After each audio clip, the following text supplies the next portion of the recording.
안수기도라는 제목으로 말씀 전할 때에 많은 은혜 받으시기 바랍니다. 사람의 신체가 뭐 다 중요하지만 그 가장 중요한 것을 꼽으라고 한다면은 우리는 손을 말할 수 있겠습니다. 손은 동작이나 행동을 나타내는 도구입니다. 그런데 이 손이요, 눈이 안 보이는 사람, 그 말을 못하는 사람들, 귀가 안 들리는 사람들에게는 이 손이 그 소통을 하는 도구가 됩니다. 수화라고 하죠. 수화를 인하여서 이제 손을 통해서 소통하고요. 또 세상에 많은 사람들이 손으로 악수하면서 인사를 하고, 나는 손에 아무것도 없습니다. 당신을 해칠 어떠한 무기도 들고 있지 않습니다라는 그런 평화의 인사로 악수를 하기도 합니다. 우리 기독교인들에게 손은 단순한 신체의 부위가 아니죠. 그러니까 손은 축복과 치료와 구원의 통로가 됩니다. 원어로는 케이르라고 하는데요. 이 단어는 히브리어 야드를 헬라어로 번역한 것입니다. 구약 성경에서 손이라고 하면은 능력을 뜻하는 거잖아요. 우리 하나님의 강력한 손, 강한 손의 역사, 이런 말씀들이 이렇게 단어들이 이렇게 나오는데요. 이 하나님의 구원, 손의 힘, 그것을 말합니다. 하나님의 능력의 상징이면서 인간의 힘과 또 능력의 상징이기도 합니다. 하나님께서 이제 누구의 손에 붙이셨다 이렇게 말하면은 이 상대편이 어떤 대단한 인물이건 용사건 대단한 나라건 민족이건 아무 상관이 없이 그 패배하게 돼 있는 거, 이 손에 잡혀 그 손 안에 떨어지게 돼 있는 거, 이것이 하나님의 또 어떤 그 공식이기도 하죠. 전능하신 하나님의 손이 이렇게 만들기 때문에 그렇습니다. 그래서 안수 기도는요, 이 손을 통해서 하는 기도의 방법입니다. 안수라는 말은 손을 얻는다라는 뜻입니다. 유대인 전통에서는 머리에 안수하는 경우가 많기 때문에 우리도 안수 기도하면은 머리에 받는 것이다 이렇게 생각을 하는데요. 익숙한데, 그런데 그렇지 않다. 안수 기도는 머리에만 하는 것이 아니라 그저 손을 얻는다. 손을 얹어서 하는 기도는 모두 안수 기도라고 합니다. 바울과 바나바는 안수 기도를 받고 선교사로 파송되었고요. 오늘 말씀에서 예수님은 안수하심으로 어린아이들을 축복하십니다. 그리고 또 예수님은 또 안수하심으로 병을 고치기도 하셨습니다. 손을 이렇게 얹으시는 거죠. 안수는 하나님의 능력을 이렇게 보여주는 그런 방법이죠. 성경은 안수를 통해 성경의 역사가 일어났다는 사실을 우리에게 알려줍니다. 사도들이 안수할 때 병 고침의 역사가 있었고요. 은사가 그 안수를 통해서 받기도 했습니다. 지금도 하나님께서는 안수 기도를 통하여서 강력하게 역사하고 계십니다. 기도 사역하시는 분들 보면은 안수 기도를 통해서 놀라운 역사들이 일어나잖아요. 지금도 여전히 치유의 역사는 일어나고 있다는 겁니다. 그런데 우리가 안수 기도를 하거나 또 받을 때 주의해야 될 점이 있습니다. 사람의 손 자체는 능력이 없다는 것입니다.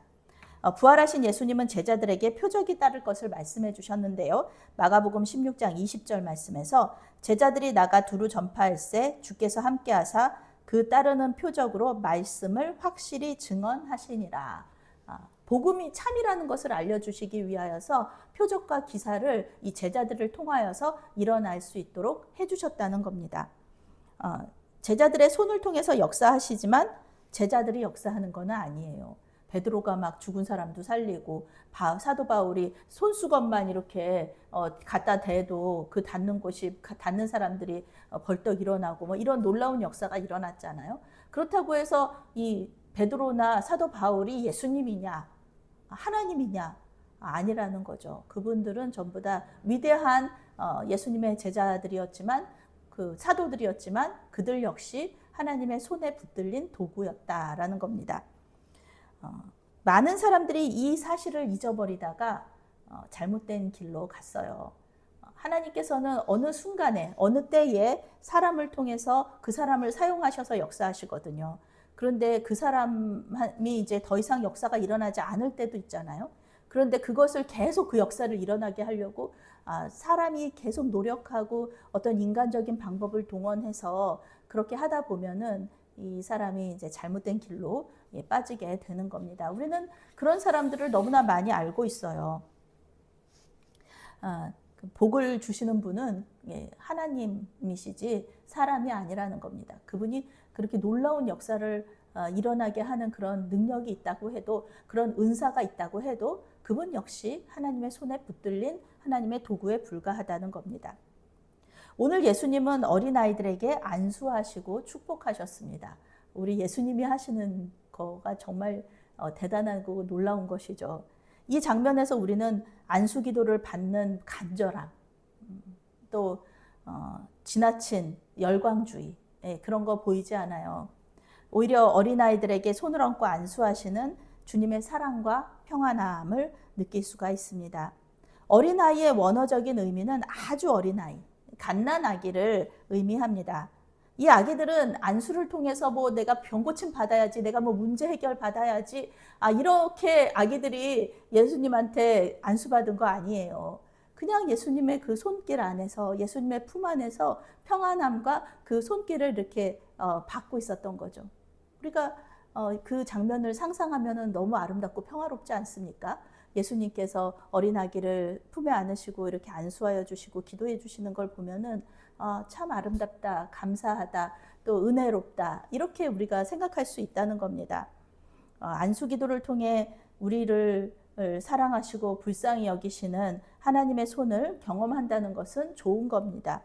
근데 문제 해결도 좋지만 문제 해결 받는 거 얼마나 좋습니까? 또 안수기도 받아서 몸이 나아지는 거, 치유받는 거 얼마나 좋습니까? 그런데 더 좋은 건 무엇이냐?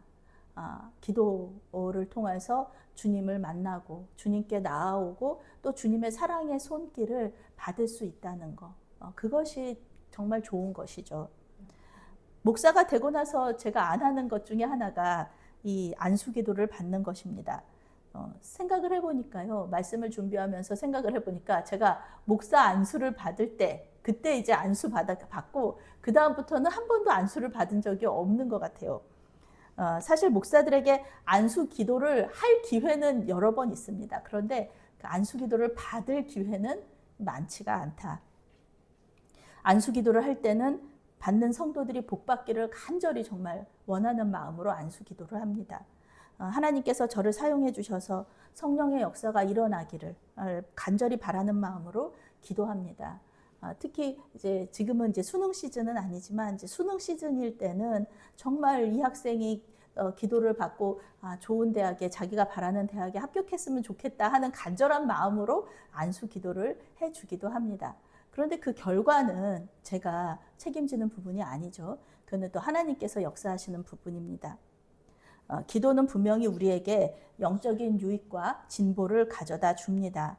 그런데 이 영적인 유익과 진보가 내가 기도를 많이 했다고 해서, 내가 안수 기도를 했다고 해서, 내가 안수 기도를 받았다고 해서 이렇게 오는 것이냐, 사람한테 그 공로가 있는 것이냐 하면은 그건 아니라는 거죠. 이런 것은 분명히 하나님의 역사이고 하나님의 능력이라는 겁니다. 내가 기도 많이 해서 응답받았다, 내가 안수 기도해서 병고침과 문제 해결의 역사가 일어났다, 이렇게 생각하는 순간 교만에 빠지게 됩니다. 내가 하나님이 되어서 성령의 역사까지도 내 마음대로 통제할 수 있다고 생각할 때 나는 사람이 아니라 하나님이 되는 거죠. 교만의 죄에 빠지는 겁니다. 나를 통해서 역사하시는 성령의 능력을 믿으시기 바랍니다. 그래서 하나님께서 기회를 주시면 안수하시는 거 괜찮아요.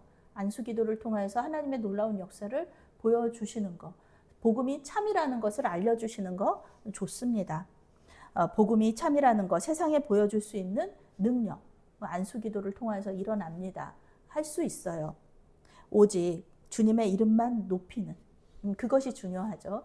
주님의 이름을 높이는 그런 주님의 복음의 도구로, 복음 전파의 도구로 그 쓰임받는 저와 여러분이 되시기를 바라겠습니다. 아멘. 사랑의 하나님, 때때로 우리는 우리가 기도 많이 해서 응답받고 우리가 기도해서 사람들이 복을 받는다는 착각과 교만에 빠질 때가 있습니다. 주님, 우리의 연약함을 용서하시고 오직 주님의 이름만 높임받게 하여 주시옵소서. 예수님의 이름으로 감사하며 기도했사옵나이다. 아멘.